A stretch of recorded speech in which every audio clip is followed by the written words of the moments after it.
Hello everyone, good morning to all. Welcome back to my channel. I am Pooja और आज हम बात करने वाले हैं 20th ऑफ फेब के सभी इंपॉर्टेंट करंट अफेयर्स। सबसे पहले बात करेंगे आज कौन कौन से इंपॉर्टेंट डेज हम सेलिब्रेट कर रहे हैं। इंपॉर्टेंट डेज के बाद आज हमें बात करनी है प्रधानमंत्री फसल बीमा योजना के बारे में। इसके 9 ईयर रिसेंटली कंप्लीट हो चुके हैं। फिर यहाँ पर बाफ्टा अवार्ड डिस्ट्रीब्यूट किए गए हैं, तो हम बाफ्टा अवार्ड्स के बारे में बात करेंगे। ठीक है। साथ ही साथ यहाँ पर आज हमें कुछ इंपॉर्टेंट पर्संस के बारे में बात करनी है।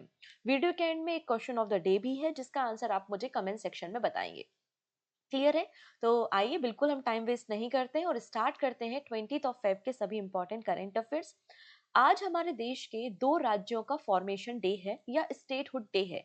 कौन कौन से हैं वो राज्य? पहला है आपका अरुणाचल प्रदेश और सेकेंड नंबर पे है मिजोरम।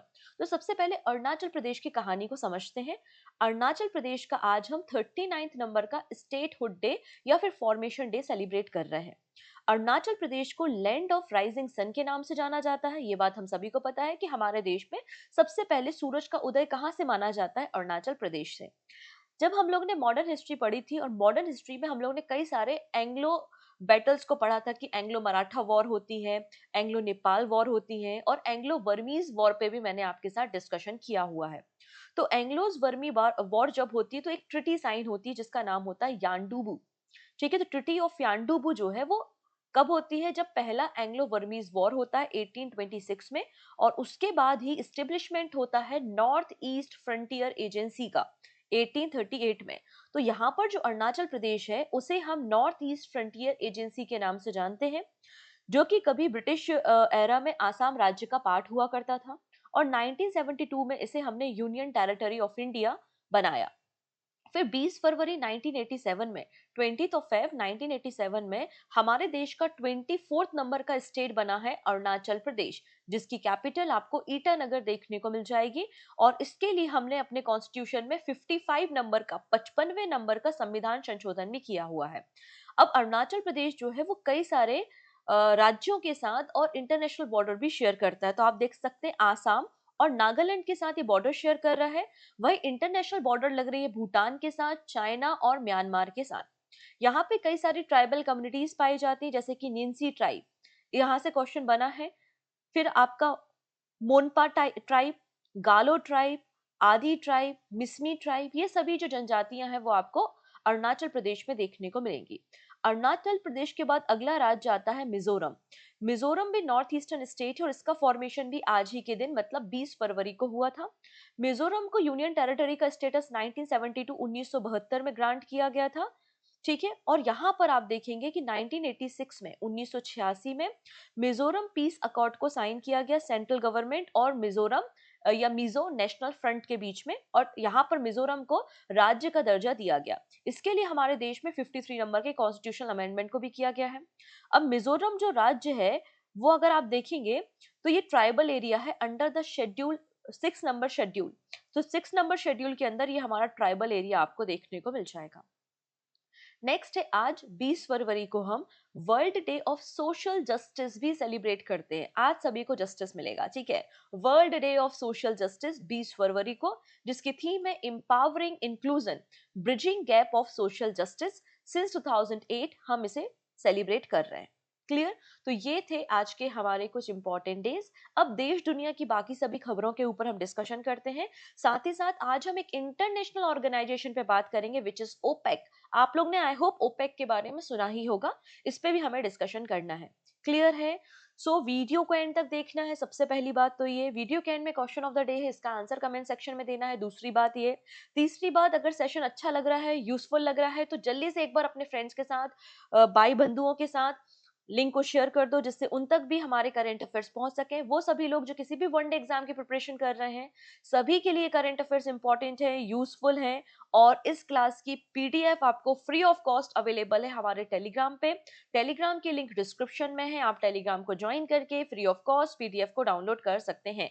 इसके अलावा जब अगर आप टेलीग्राम को ज्वाइन करते हैं तो टेलीग्राम पे आपको हमारे जो करंट अफेयर्स के क्विज हैं वहां की इंफॉर्मेशन भी मिलती है, हमारे जो अपकमिंग सेशंस होते हैं उनकी इंफॉर्मेशन भी मिल सकती है। और आप एक बार चैनल को सब्सक्राइब कर लेंगे फॉर मोर अपडेट। क्लियर? चलिए स्टार्ट करेंगे। Brazil to join major oil exporting nation in OPEC plus group. तो ओपेक प्लस ग्रुप को रिसेंटली ब्राजील ने ज्वाइन किया। अच्छा, कुछ दिन पहले हम लोगों ने डिस्कशन किया था कि ब्राजील के पास ब्रिक्स की प्रेसिडेंसी भी है और इस साल की जो ब्रिक्स की मीटिंग होस्ट करेगा वो ब्राजील ही करने वाला है। क्लियर है? तो ब्राजील गवर्नमेंट ने रिसेंटली अप्रूवल दिया है और ओपेक प्लस ग्रुप को ज्वाइन किया है, जो कि मेजर ऑयल एक्सपोर्टिंग नेशन है। ब्राजील वर्ल्ड का 7th लार्जेस्ट ऑयल प्रोड्यूसर है और 4.3 million barrel per day 4.3 million barrel per day ये ऑयल का प्रोडक्शन करता है, जो कि वर्ल्ड की टोटल प्रोडक्शन का 4% है। यूएसए वर्ल्ड का लार्जेस्ट प्रोड्यूसर है और USA per day 22 million barrel oil को प्रोड्यूस करता है, इस बात को भी याद रखना है। क्लियर है? डन।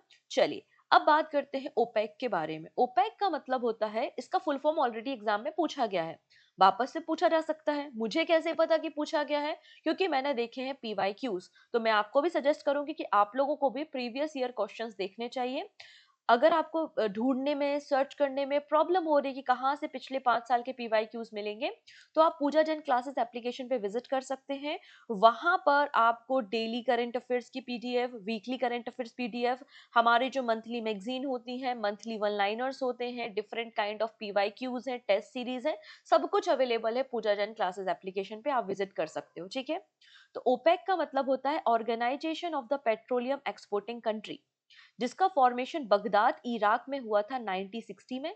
और इसके 5 फाउंडिंग फादर हैं या 5 फाउंडिंग कंट्रीज आपको देखने को मिल जाएंगी: Iran, Iraq, Kuwait, Saudi Arabia और वेनेजुला।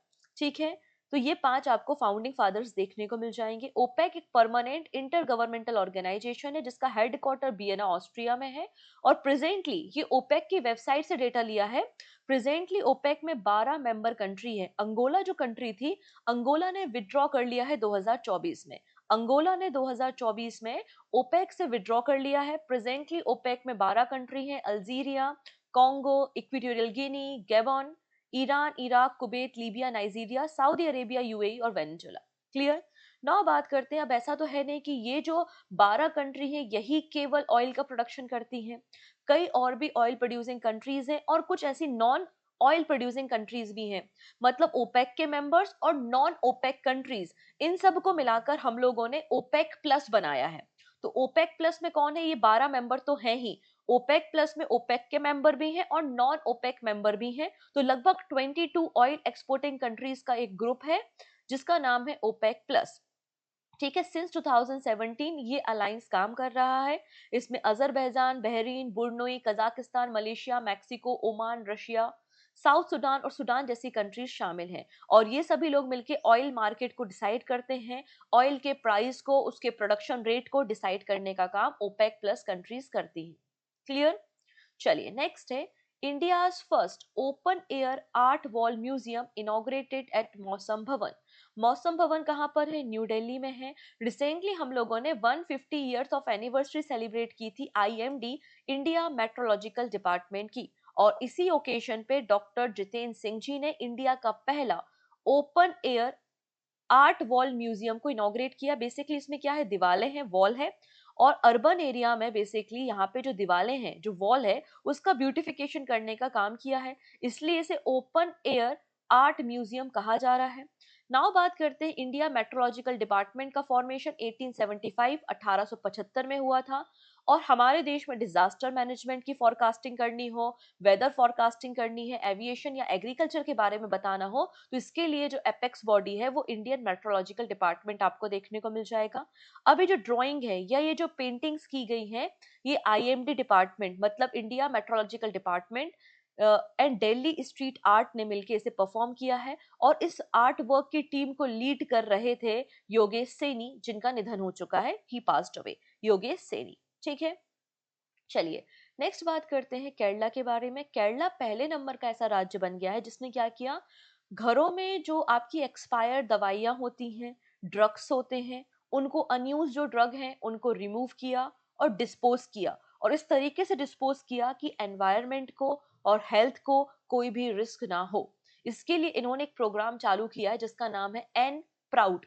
तो एन प्राउड किसका प्रोग्राम है? केरला का प्रोग्राम है। तो Kerala is set to become the first state in India to scientifically collect and dispose of expired and unused medicine from the house hold. हमारे घरों में भी आप देखेंगे, कभी अपने कमरे की ड्रॉर्स को खोल के देखिएगा तो आपको कोई ना कोई ऐसी मेडिसिन जरूर मिलेगी जो कि एक्सपायर हो चुकी है। ठीक है, तो केरला गवर्नमेंट ने एन प्राउड का मतलब है new program for removal of unused drug, इसे लॉन्च किया है। ये पहला अपने तरीके का इनिशिएटिव है to collect and scientifically dispose of expired and unused drug from the household. ठीक है, गवर्नमेंट ऑफ केरला का ये प्रोग्राम है जो कि टैकल कर रहा है growing issue of pharmaceutical waste. Actually हुआ क्या था, 2021 में केरला गवर्नमेंट ने तिरुवनंतपुरम में पायलट बेसिस पे प्राउड प्रोग्राम को लॉन्च किया था। और प्राउड प्रोग्राम के अंदर हमने क्या किया था, यहाँ पे जो सक्सेसफुली कलेक्ट किया था अनयूज ड्रग को और उसको डिस्पोज किया था। लगभग 21 टन ऑफ अनयूज ड्रग को डिस्पोज करने का काम किया था अंडर द पायलट प्रोजेक्ट। और जब वो पायलट प्रोजेक्ट सक्सेसफुल रहा उसके बाद एन प्राउड इनिशिएटिव को केरला गवर्नमेंट ने लॉन्च किया है। तो N proud initiative Kerala government का है। चलिए नेक्स्ट बात करते हैं कतर कतर के बारे में। कतर के अमीर जिनका नाम है शेख तामीम बिन हमाद अल तहानी, इन्होंने करेंटली इंडिया में विजिट किया। और जब किसी भी देश के शेख, अमीर, प्राइम मिनिस्टर, प्रेसिडेंट भारत में विजिट करने आते हैं तो ऑब्वियस सी बात है हमारे बीच में कुछ ना कुछ एग्रीमेंट साइन होते ही होते हैं। तो यहाँ पर भी इंडिया और कतर के बीच में एग्रीमेंट साइन हुआ है कि दोनों देश अपने बायलैटरल ट्रेड को अपने व्यापार को 28 बिलियन डॉलर कर लेंगे by the 2030, 28 billion dollar by the 2030। ठीक है, कतर जो है वो फिफ्थ नंबर की कंट्री है in the GCC gulf cooperation council, जिसके साथ इंडिया के स्ट्रेटेजिक पार्टनरशिप है। इंडिया के सऊदी अरेबिया, यूएई, ओमान और कुवैत के साथ भी स्ट्रेटेजिक पार्टनरशिप देखने को मिलेंगे। अब कौन कौन से एग्रीमेंट हुए हैं, तो सबसे पहली बात यहाँ पे बात की गई है, कतर जो है वो इन्वेस्ट करेगा 10 billion dollar in India. India में 10 बिलियन डॉलर का इन्वेस्टमेंट करेगा। कतर इन्वेस्टमेंट अथॉरिटी का एक ऑफिस भी ओपन किया जाएगा जो कि कतर के इन्वेस्टमेंट को इंडिया में प्रमोट करने का काम करेगा। दोनों देश अपने बायलेटरल ट्रेड को 2030 तक डबल कर लेंगे। अभी दोनों देशों के बीच में मतलब 23-24 में जो दोनों देशों के बीच में बायलेटरल ट्रेड है वो 14.8 बिलियन डॉलर आपको देखने को मिल रहे हैं। दोनों देशों ने फ्री ट्रेड एग्रीमेंट के लिए भी मंजूरी दिखाई है कि दोनों देश मिलकर पॉलिसीज बनाएंगे, फ्रेमवर्क बनाएंगे और फ्री ट्रेड एग्रीमेंट को बूस्ट करेंगे। अब बात आती है, कुछ भी एग्रीमेंट हो और यूपीआई की बात ना हो ऐसा नहीं होता, ठीक है, क्योंकि हम लगातार अपने देश में और बाहर की कंट्रीज में यूपीआई को प्रमोट करते हैं।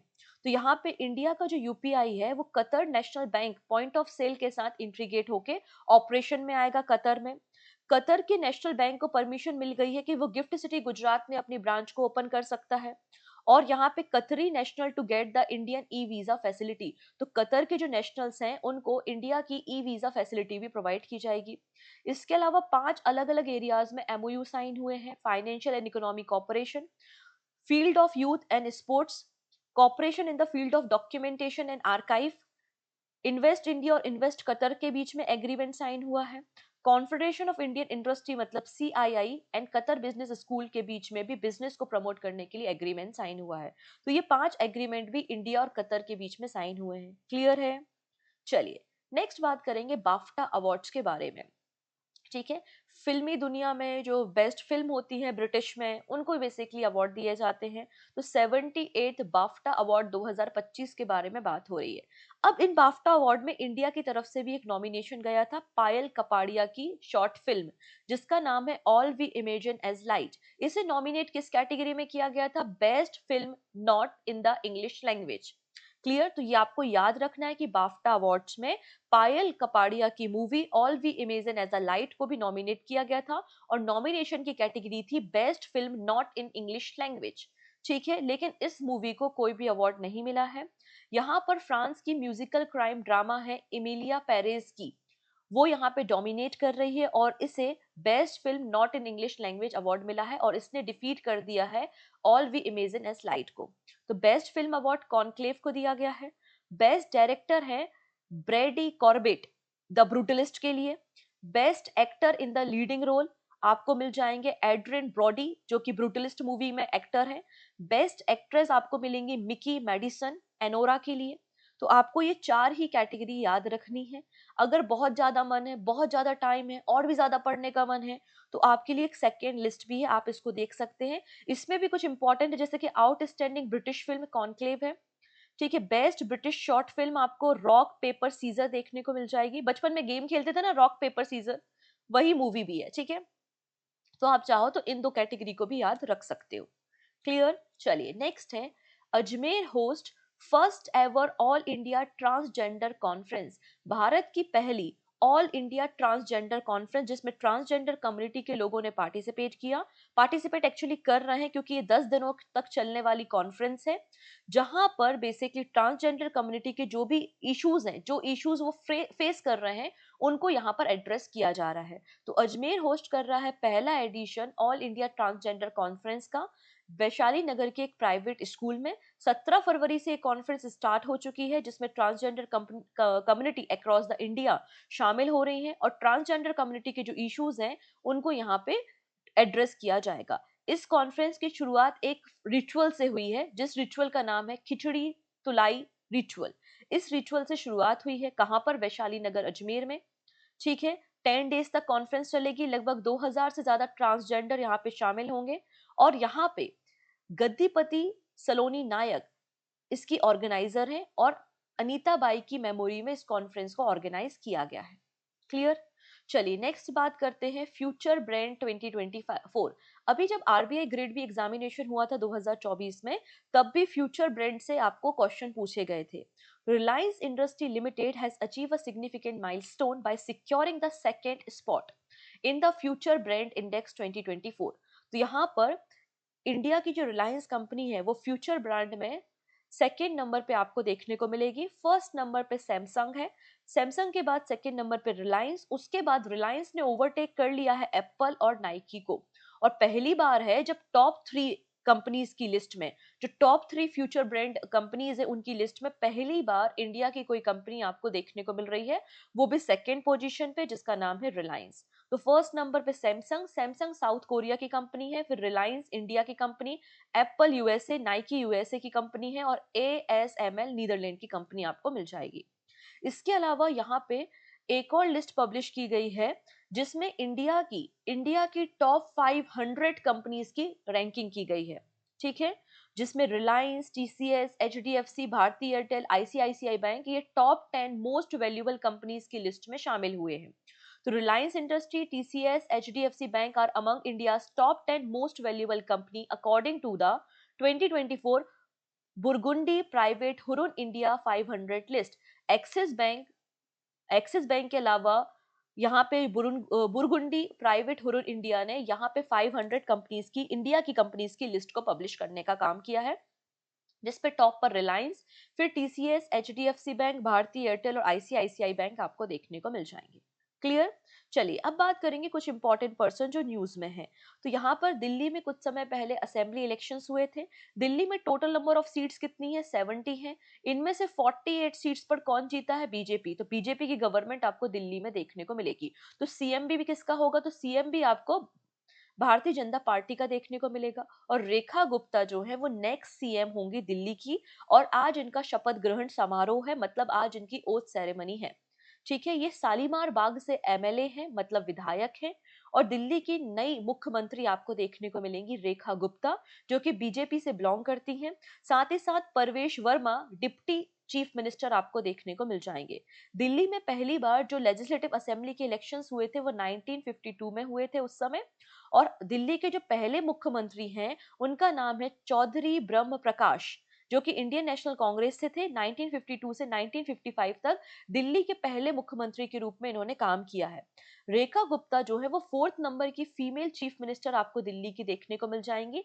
सबसे पहले सुषमा स्वराज आपको दिल्ली की मुख्यमंत्री देखने को मिलेंगी 1998 में, 1998 में, और केवल 52 डेज के लिए ये दिल्ली की मुख्यमंत्री थी। सेकेंड नंबर पे शीला दीक्षित, जो कि लॉन्गेस्ट सर्विंग दिल्ली की मुख्यमंत्री रही हैं। इन्होंने 1998 से 2013 तक दिल्ली की मुख्यमंत्री के रूप में काम किया है, और उसके बाद कुछ समय पहले अतिशी को दिल्ली का मुख्यमंत्री बनाया गया था। अब चौथे नंबर की फीमेल चीफ मिनिस्टर आपको रेखा गुप्ता देखने को मिल जाएंगी, और यहाँ पे बीजेपी जितने भी राज्यों में रूलिंग है उन सभी राज्यों में आपको मेल चीफ मिनिस्टर देखने को मिल रहा है, केवल दिल्ली ही है जहां पर फीमेल आपको बीजेपी की फीमेल मुख्यमंत्री देखने को मिल जाएंगी। क्लियर है? चलिए अगली पर्सन के बारे में बात करते हैं जो कि एक क्रिकेटर है और अपना डेब्यू कर रही हैं वीमेन प्रीमियर लीग में। इनका नाम है जी इनका नाम क्या है? G Kamalini. G Kamalini become the youngest debutante for the MI. Basically ये जो वीमेन्स प्रीमियर लीग हो रहा है, ये इसमें डेब्यू करने वाली हैं। 16 साल की आपको देखने को मिलेंगी और इनका पहला अपीयरेंस मुंबई इंडियंस के लिए होगा। 18 फरवरी को इन्होंने मैच खेला है अगेंस्ट द गुजरात जायंट। ये केवल 16 साल 213 दिन की है और इन्होंने प्रीवियसली जो सबनम सबनम साकिल साकिल का रिकॉर्ड था उसको ब्रेक करने का काम किया है। अगले पर्सन जो न्यूज में, उनका नाम है मिलिंद रेज। ये मिलिंद रेज है, इनका निधन हो गया है। इन्हें मुंबई के क्रिकेट के बारे में काफी ज्यादा इन्फॉर्मेशन थी, इनको नॉलेज, क्रिकेट का नॉलेज काफी ज्यादा था, इसलिए इन्हें क्रिकेट का इंसाइक्लोपीडिया भी कहा जाता है और इनका निधन हो चुका है। क्लियर है? तो ये कुछ इंपॉर्टेंट पर्सन है जो न्यूज में है। अब हम यहाँ पे कुछ स्कीम के ऊपर डिस्कशन करेंगे, लेकिन उसके पहले जरूरी है कि कल 19th ऑफ फेब को हमने क्या क्या करंट अफेयर्स में पढ़ा था। एक्चुअली कल के करंट अफेयर्स थोड़े से लेट पब्लिश हुए थे, तो बहुत ही कम स्टूडेंट ने उसे देखा है। जिन्होंने नहीं देखा है तो बिल्कुल प्लेलिस्ट में जाकर देख लीजिएगा। हम यहाँ पे क्विक रिवाइज कर लेते हैं कि 19 फरवरी को हमने कौन कौन से करंट अफेयर्स देखे हैं। सबसे पहले हमने बात की थी ज्ञानेश कुमार, इन्हें नया चीफ इलेक्शन कमिश्नर अपॉइंट किया गया है और 26 जनवरी 2029 तक इनका टेन्योर रहने वाला है। पीडी सिंह को स्टैंडर्ड चार्टेड इंडिया का सीईओ अपॉइंट किया है। 1 अप्रैल 2025 से इनका टेन्योर स्टार्ट हो रहा है। Manu Bhaker BBC Indian sports women of the year बन चुकी हैं। वहीं para sports women of the year Avani Lekhara है। Lifetime achievement award Mithali Raj को मिला है और emerging athlete of the year Sheetal Devi आपको देखने को मिल जाएंगी। गवर्नमेंट ऑफ इंडिया ने पीएम आशा स्कीम को टिल 25-26 तक एक्सटेंड किया है। फिर नक्शा प्रोग्राम को शिवराज सिंह चौहान ने मध्य प्रदेश से लॉन्च किया है। BJP emerge as India's richest political party, अभी एडीआर की रिपोर्ट आई है और हमारे देश की जो सबसे रिचेस्ट नेशनल पॉलिटिकल पार्टी है वो बीजेपी, सेकेंड नंबर पे आईएनसी आपको मिल जाएगी। वर्ल्ड का largest 10 ton propellant mixture develop किया गया है by the ISRO. Matsya 6000 deep ocean submersible का कंप्लीट वेट टेस्टिंग कंक्लूड हो चुका है। फिर ग्रेव हॉक एक सरफेस टू एयर मिसाइल है जो कि यूके की मिसाइल है, जिसको प्रक्योर किसने किया है? यूक्रेन ने किया है। फिर यहाँ पे तमिल पोएट तिरुवल्लुवर जी के स्टैच्यू को अनवील किया गया है फिलीपींस में, क्योंकि इंडिया और फिलीपींस के 75th एनिवर्सरी को सेलिब्रेट किया जा रहा है। इंडोनेशिया ने पहला Asia mix team badminton title जीता है चाइना को डिफीट करके। सऊदी अरेबिया पहला ओलंपिक ई स्पोर्ट्स गेम्स को 2027 में होस्ट करने वाला है। फिर मेटा 50,000 किलोमीटर की केबल बिछाने का काम कर रहा है समुद्र में, जो कि इंडिया से यूएसए तक डिजिटल कनेक्टिविटी को प्रोवाइड करेगा। इस प्रोजेक्ट का नाम प्रोजेक्ट वाटर वर्थ है। एलॉन मस्क की जो आर्टिफिशियल इंटेलिजेंस या कंपनी है एक्स एआई, इन्होंने एक नया चैटबॉट लॉन्च किया है जिसका नाम है ग्रुप 3। फिर गल्फ ऑफ अकाबा के बारे में हमने बात की थी और परीक्षा पे चर्चा पे हमने डिस्कशन किया था। ये सारी बातें हम लोग ने प्रीवियस क्लास में करी हैं। चलिए वापस अपने करंट अफेयर्स में आते हैं। प्रधानमंत्री फसल बीमा योजना के रिसेंटली 9 इयर्स कंप्लीट हो चुके हैं और 9th एनिवर्सरी को हमने सेलिब्रेट किया। प्रधानमंत्री फसल बीमा योजना को 2016 में लॉन्च किया गया था by the ministry of agriculture and farmer welfare. इसमें सभी फार्मर्स को इंक्लूड किया जाता है। अगर किसी भी फार्मर की किसी भी वजह से फसल या क्रॉप नुकसान हो जाता है, डैमेज हो जाता है, तो उसको यहाँ पर इंश्योरेंस प्रोवाइड किया जाता है। यहाँ पर फूड क्रॉप्स, ऑयल सीड और आपकी जो हॉर्टिकल्चर क्रॉप्स है सभी को कवर किया गया है। यहाँ पे रबी की क्रॉप की बात करें तो रबी की क्रॉप के लिए फार्मर्स को 1.5% प्रीमियम पे करना होता है। वहीं खरीफ की क्रॉप के लिए 2% प्रीमियम पे करना होता है। हमारी जो कैश क्रॉप या हॉर्टिकल्चर क्रॉप्स होती है उसके लिए फार्मर्स को 5% प्रीमियम पे करना होता है। रिसेंटली हम लोगों ने देखा था कि प्रधानमंत्री फसल बीमा योजना को एक्सटेंड कर दिया गया है टिल 25-26 तक के लिए। जब किसी स्कीम को एक्सटेंड किया जाता है तो ऑब्वियस सी बात है बजट का अलॉटमेंट भी होता है। तो 69,000 करोड़ रुपए का बजट भी अलॉटमेंट किया गया है प्रधानमंत्री फसल बीमा योजना के लिए। अब यहाँ पे इन्होंने बताया है कि 2016 से 2024 तक क्या क्या ग्रोथ रही है। तो अगर बात करते हैं इनरोलमेंट, तो लगभग 40 करोड़ फार्मर्स का यहाँ पर इनरोलमेंट हुआ है। लगभग 30 करोड़ हेक्टेयर ऑफ लैंड को कवर किया गया है। ठीक है, फार्मर्स को लगभग 29,000 करोड़ रुपए का प्रीमियम पेड किया गया है। ठीक है, ये सारे यहाँ पे कवरेज आपको देखने को मिल जाएंगे। क्लियर है? नेक्स्ट है, with which institute the TRIFED form a strategic partnership to facilitate tribal business. तो यहाँ पे जो ट्राइबल के बने हुए प्रोडक्ट्स हैं उसको बिजनेस मार्केट में लाने के लिए, B to B, B to C consumer तक पहुंचाने के लिए बेसिकली ट्राइफेड ने 3 कंपनीज के साथ यहाँ पे टाई अप किया है। एक है मीशो, फिर है IFCA और MGIRE। आइए इनके बारे में हम बात करते हैं। तो सबसे पहले यहाँ पे B2C और B2B बिजनेस को प्रमोट करने के लिए ट्राइफेड, ट्राइफेड का मतलब है tribal cooperative marketing development federation of India limited, इन्होंने मीशो के साथ, India federation of culinary association IFCA और Mahatma Gandhi institute of rural industrialisation के साथ एग्रीमेंट साइन किया है ट्राइबल बिजनेस के ग्रोथ के लिए। क्लियर। नेक्स्ट है, which company hold the top position in 2024 Burundi private Huron India 500 list. तो रिलायंस यहाँ पर टॉप पर आपको मिल जाएगी, ऑप्शन सी बिल्कुल करेक्ट है। Who has inaugurated the National Geospatial Knowledge Base Land Survey of the Urban Habitation नक्शा। नक्शा को लॉन्च करने का काम शिवराज सिंह चौहान ने मध्य प्रदेश में किया है। And this is your question of the day, जिसका आंसर आप सभी लोग मुझे कमेंट सेक्शन में बताएंगे। आज के लिए इतना ही, बाकी सारी बातें हम कल के करंट अफेयर्स में करेंगे। और आज हम डिस्कस करेंगे मंथली कंपाइलेशन में सभी इंडेक्स और रिपोर्ट। जनवरी मंथ के सभी इंपॉर्टेंट अपॉइंटमेंट्स मैंने कवर करा दिए हैं। आज हम जनवरी मंथ के सभी इंपॉर्टेंट इंडेक्स और रिपोर्ट को कवर करने वाले हैं। क्लियर। आज के लिए इतना ही रखते हैं। Take care, bye bye. अगर वीडियो पसंद आए तो लाइक बटन पे क्लिक कर देना और वीडियो को एक बार शेयर कर देना अपने फ्रेंड्स के साथ। Take care.